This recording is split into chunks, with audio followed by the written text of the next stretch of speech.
count on one thing. The same God who never fails will not fail me now. You won't fail me now in the waiting. The same God who's never late is working all things out. You're working all things out. Oh yes, I will lift you high in the lowest valley. Yes, I will bless your name. Oh yes, I will sing for joy when my heart is heavy all my days. Oh yes, I will.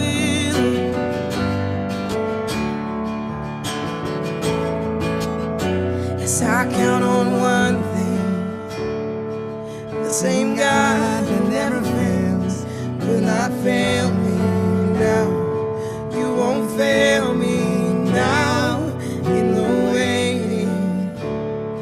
The same God who's never late is working all things out. You're working all things out. Oh yes, I will lift you high in the lowest valley. Yes, I will bless your name. Oh yes, I will sing for joy when my heart is heavy all my days. Oh yes, I will all my days. Oh yes, I will, and I choose to praise, to glorify the name of all names, and nothing can stand against. And I choose to praise, to glorify the name of all names, and nothing can stand against. Oh yes, I will lift you high in the lowest valley. Yes, I will bless your name. Oh yes, I will sing for joy when my heart is heavy all my days. Oh yes, I will for all my days. Oh yes, I will for all my days. Yes, I will. How can we as Christ followers keep faith and hope in the middle of difficult seasons? If you have a Bible nearby, open up to James chapter 1. Some of you guys may already know a little bit about James. He was the leader of the first century Jerusalem church, and he was actually the younger brother of someone you might have heard of named Jesus, which is a miracle if you think about it. I mean, for those of you that have brothers, what would it take for you to be convinced that your brother was the Son of God and the Messiah? Like, think of all the times that James annoyed Jesus, but Jesus never lost his cool. He never pushed him, he never hit him, he never called him names. He always responded patiently and appropriately. Like, James could never tell on his brother Jesus, because Mary and Joseph would just roll their eyes and know that it wasn't Jesus' fault. I imagine James later in his life working all this out with like a therapist or a counselor. I mean, talk about baggage. It's pretty wild that James becomes this fierce Christian, right? And he doesn't just believe his brother to be God. He literally gives up his life to worship him. He serves him faithfully as the leader of the church in Jerusalem that's constantly under persecution and attack and harassment at the hands of the Roman and Jewish authorities. So much so that James is actually eventually martyred for his faith in his brother Jesus. Church history tells us that James is taken to the top of the temple and he's asked to renounce his faith in Jesus, but James doesn't. He stands strong. So they take him, they throw him off of the temple, but he doesn't die. So they go down and they stone him and they hit him over the head with a club until he does. And he goes through all of this in the name of his brother Jesus, who he somehow miraculously knew to be the Son of God. In other words, James, who we're about to read, knows all about seasons of difficulty and suffering. So let's see what he has to say. James chapter 1, verse 2.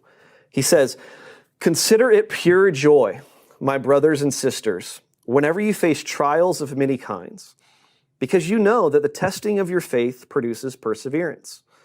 Let perseverance finish its work, so that you may be mature and complete, not lacking anything." All right, let's break that down a little bit, because we first read that and we're like, what is he talking about, right? Like verse 2 says, consider it pure joy whenever you face trials. Do any of you guys feel joy right now? Like at first glance, this appears to be either insincere or at the worst morbid. But if we look closely, what we see is it's actually neither. That word pure actually means genuine, authentic. It's sincere. In other words, James wants us to be clear that he's not talking about a fake joy. He's not talking about becoming a phony Christian that just smiles all the time and says, oh yeah, everything's great, God is good, when everything around them is just falling apart. No, James says the joy that I'm referring to is genuine joy. It's not fake, it's not phony. And on the other hand, it's not morbid joy either. James isn't asking us to act like the feelings of pain and suffering and frustration are good feelings to have. No, they're awful. They hurt. Many of us are hurting in really deep ways right now. This season, it's not easy. It's okay to feel frustrated, which is why if we look closely at the passage, what we see is James doesn't say, consider our trials joy. No, it's not the trials that we consider joy. He says this, consider it joy. In other words, in the midst of suffering, there's something else happening. There's something else that's being produced inside of us, something else that we can consider, that we can look at, that we can focus on. And this something has tremendous value and importance. In fact, the Apostle Peter says that this something is worth more than precious gold. So the question is, what is it? What is this valuable treasure that's being produced that's worth more than gold? Well, it begins in verse 3. James says, the testing of our faith produces perseverance. That word perseverance, it's a really popular New Testament word. It comes from the Greek word upomone. Upomone. You can practice saying that out loud. Upomone. It's kind of fun. Now you know Greek. There you go. But it means to endure resistance. The picture is of a person successfully carrying a heavy weight for a long time without giving up or giving in. It's like the bodybuilder or the weightlifter holding that heavy bar. Even though it burns and aches and stings, even though everything inside of them says, no, just let go, just drop it, they keep holding, they keep pressing, because they know that's how muscle's built. That's how strength is developed. The longer we hold the weight, the stronger we become. This is what James is saying here. We have this spiritual muscle called faith, and trials are the weights that grow it and shape it. I remember learning this as a teenager when I went through my first real breakup. My longtime high school girlfriend dumped me, and in the moment I was devastated. 17-year-old Clint never felt so much pain, and I remember feeling like every teenager does in that moment. I thought for sure the world was ending. I would never recover. This heartache would last forever. But obviously it didn't. I eventually got over it. And now when I look back on that trial, I actually thank God for it. Because in it, I grew stronger. And that strength, it helped me into adulthood. It helped me face my next trial and my next trial and my next trial. Trials that got a lot harder than a high school breakup. And see, that's the point here. Each trial we go through strengthens us for the next one. Each trial prepares us for what's ahead. Just like weight training. We have to start small and then we build up, right? Our strength. Each rep, each set, each workout where we choose to keep going and not give up and not let go grows our strength. And that's the first thing James is trying to get us to consider as joy. The more we persevere during these hard times, the stronger our faith becomes. So that when the next trial comes, it actually feels lighter. But not because the trial is easier, but because we've gotten stronger. But a stronger faith is really just the beginning. There's other things that are produced in us as well. which James goes on to point out in verse 4 when he says, let perseverance finish its work so that we may be mature and complete. He says, not lacking anything. And that's the second thing that's produced in us under trial. We have this incredibly unique opportunity to become more mature and more complete, which is pretty important, right? I mean, we've all seen that immature kid running around in the grocery store who doesn't get their way. What do? They panic, they scream, they cry, they pout, they make a huge scene. Well, the same thing can happen to us in our faith if we do not mature. We can get stuck just like a spoiled kid. And it comes out every time we don't get our way. We gossip, we slander, we rage, we doubt, we wallow in self-pity. This is why we as Christians seek growth and maturity. This is why we study God's word. This is why we listen to sermons. This is why we practice spiritual disciplines, because we want to grow in our faith. But here's the deal, guys. We can do all the Bible studies in the world. If we never persevere under pressure, under trial, James says we will never mature. Perseverance is what produces maturity. This is why if you talk to a seasoned and sincere follower of Jesus right now, someone that's really persevered through some dark valleys, they're not panicked. They're not freaking out about the coronavirus or whether or not our freedoms are being threatened or if the political divide will ruin our country. No, they have this inner strength, this perspective, this calmness, this peace, this joy. Because they know the struggle won't last forever. They know this too is going to pass. The news headlines will change, the problems will change, the politics will change, the trials will change, but God won't. God will always be on the throne. And see, that's maturity, but it's only developed through trial. But see, that's not all that's gained during difficult seasons. Flip over to Romans chapter 5. For those that may not know, a guy named Paul is the author of this letter called Romans. And let me tell you, if anyone would know firsthand about suffering, it was the Apostle Paul. He actually lists many of his struggles in another letter that he wrote called 2 Corinthians in chapter 11. Don't go there. I'll just summarize it for us so we get the idea. Paul says in 2 Corinthians, when he talks about what he went through, he says, 5 times I received the 40 lashes minus 1. 3 times I've been beaten with rods. Once pelted with stones. 3 times I was shipwrecked. He goes on to say, I've been constantly on the move, in danger from rivers, in danger from bandits, in danger from fellow Jews, in danger from Gentiles, in danger in the city, in danger in the country, in danger at sea. I've gone without sleep, without food, without water. I've been cold and naked, even imprisoned. And that's just scratching the surface. That's just a snapshot of all the suffering and pain that Paul went through on his journey with Jesus. But here's the point. Paul's very familiar with suffering. But again, watch what he says in Romans chapter 5, starting in verse 3. See if it sounds familiar. Paul says, not only so, but we also glory in our sufferings, because we know that suffering produces perseverance. That's our word. Perseverance, character, and character, hope. And hope does not put us to shame, because God's love has been poured out into our hearts through the Holy Spirit who's been given to us. Sounds familiar, right? Verse 3, Paul says, we glory in our suffering. But why? Because suffering's awesome? No, it's awful. We just talked about that. But Paul says we glory in it because we know what it's producing. There's a reward, there's purpose, there's meaning, there's significance, there's fruit that comes from our pain. Let me say that again because I want those of you that are really struggling right now to hear this. There's purpose, there's meaning, there's fruit that comes through trial. What you're going through is not meaningless. I know it's hard. I know it's painful, but it's not meaningless. God is producing something significant in you, and it's worth more than pure gold. Paul says, stand up, persevere. There's that same word that James uses, upomone. Endure resistance. Keep pressing. Don't give up. Don't give in. Don't run from God.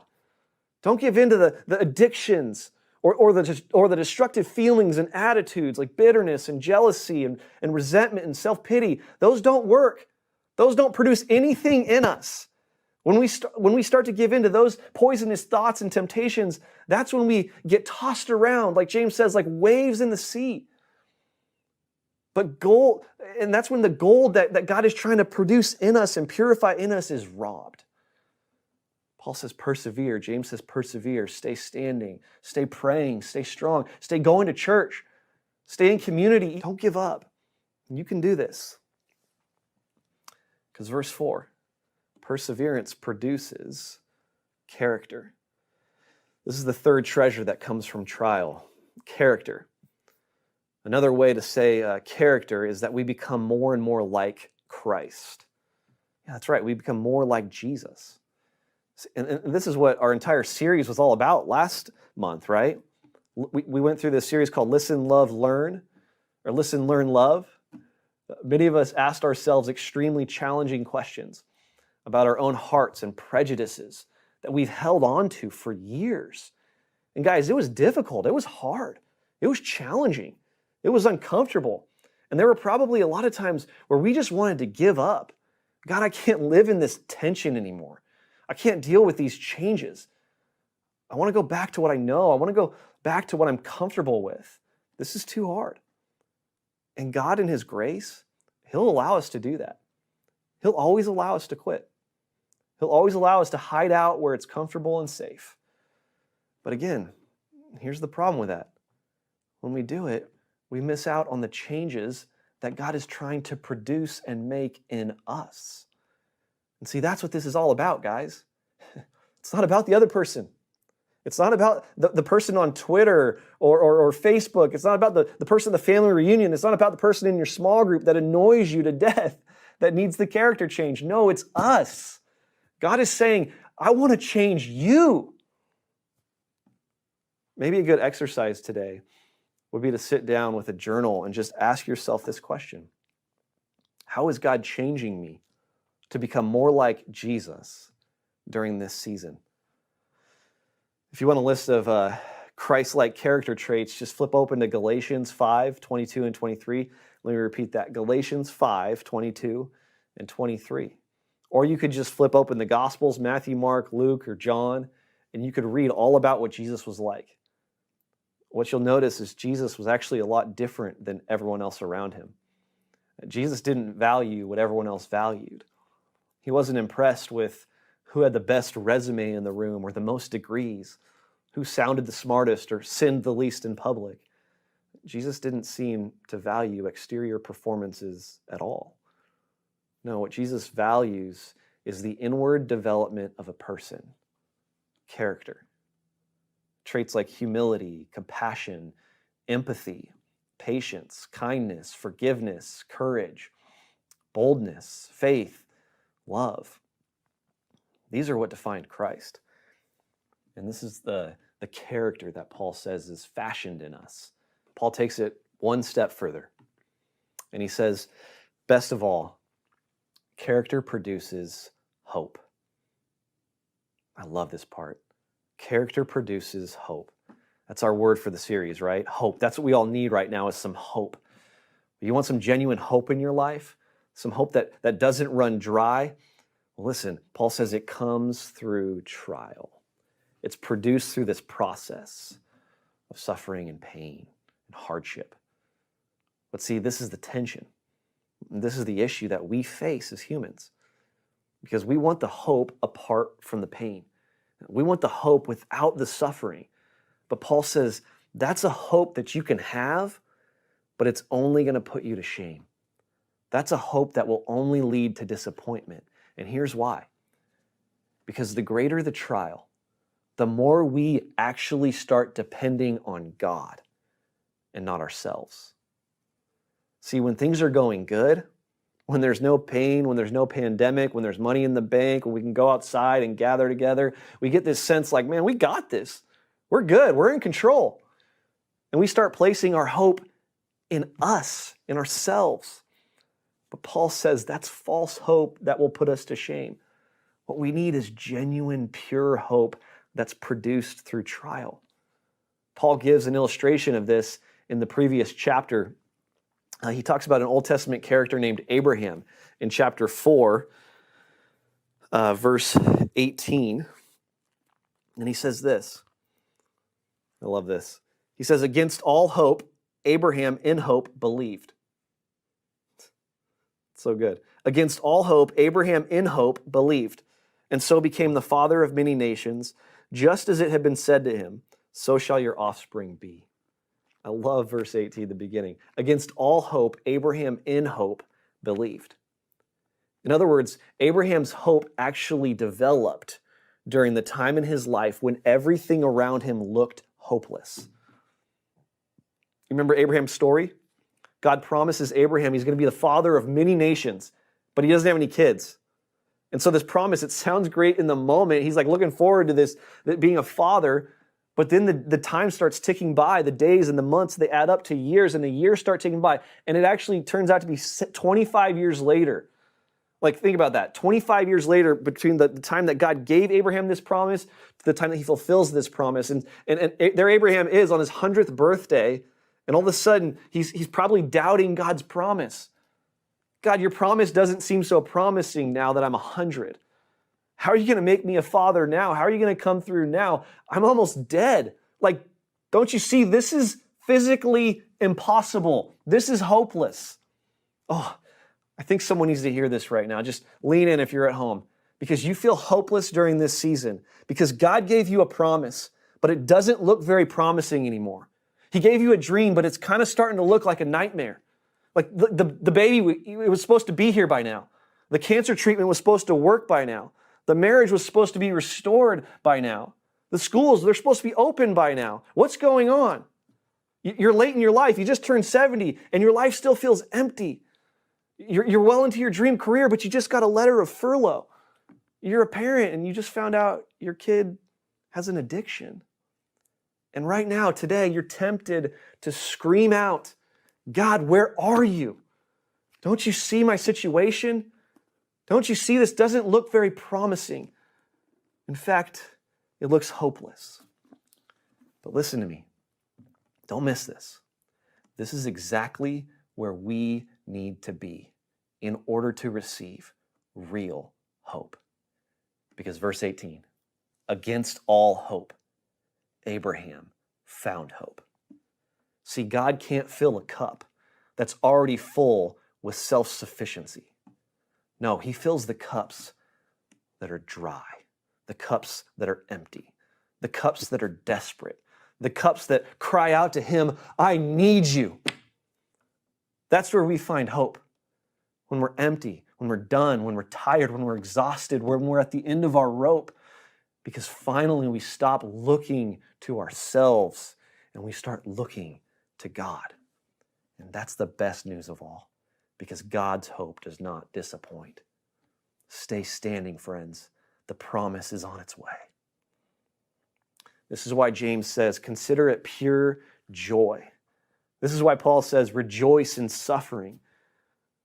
Yeah, it's hard, but it's producing something. See, they knew there was this secret formula in the middle of storms. They knew these treasures that were being uncovered in us through trial. And James and Paul and many Christians who have gone before us, those were the things that they craved more than life itself. That's why they stood up to intense persecution. That's why they stayed faithful during suffering and loss, because they knew it was all jam-packed with meaning and purpose. They knew it was producing in them a faith in God and a hope in God that was genuine and real and would never disappoint and would never rip away, because it was centered on God and not us. And see, that's what this all comes down to. These treasures, they don't just lead to a more prosperous life. No, they lead us back to God. And that's the real treasure. That's where the real joy is found. Through suffering, we get closer to God.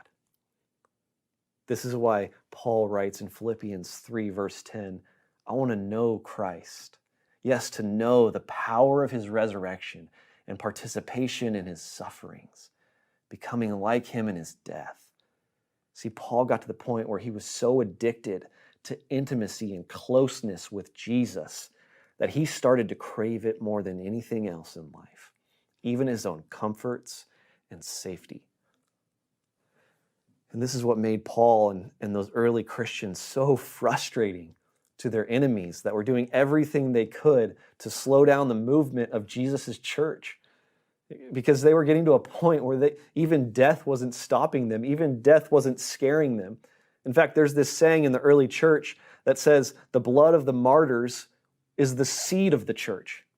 In other words, the more they were killed, the more they were persecuted, the more they were pressured, the more the church grew.